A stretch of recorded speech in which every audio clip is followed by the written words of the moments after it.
আসসালামু আলাইকুম সবাইকে। বাংলাদেশে যে কি শুরু হলো এটা ধারণার বাইরে, যে কি শুরু হয়েছে বুঝতে পারতেছি না। যে চারিদিকে খুন, ধর্ষণ, তারপরে শিশু কিডন্যাপিং, মানে চারিদিকে যা শুরু হয়েছে এগুলো বলার বাইরে। তাছাড়াও দ্রব্যমূল্যের ঊর্ধ্বগতি, মধ্যবিত্তদের কোনো ভালো পোশাক পরার, খাবার খাওয়ার কোনো ওয়ে দেখতেছি না। কি হবে সামনে? দেশটা কি আদৌ টিকে থাকতে পারবে?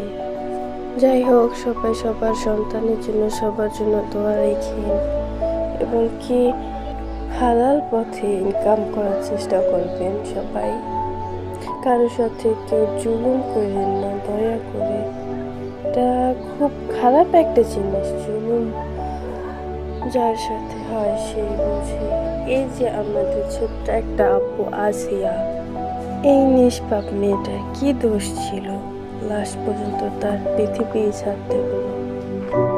জানি না আর কত মায়ের বুক খালি হবে, আল্লাহ না করে আর কোনো মায়ের বুক যেন না খালি হয়।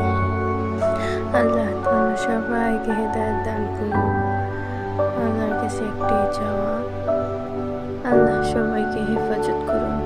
আরেকটা কথা না বললে নয়, এই যে জায়গায় জায়গায় মাথা কাটা, লাশ, তারপরে পানিতে এখানে ওইখানে মেয়েদের লাশ, ছেলেদের লাশ, বৃদ্ধ বয়সের ছেলেদের লাশ, এগুলো কি মানা যায় বলেন?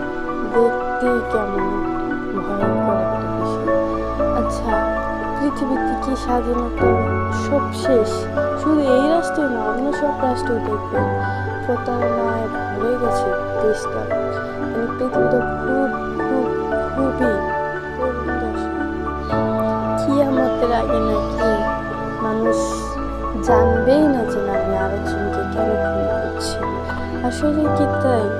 তাহলে তো ওই দিনের বেশি দেরি নেই ভাই, খুব নিকটে, খুব নিকটে। ছোট্ট একটা ভিডিওতে অনেক কথা বলে ফেললাম।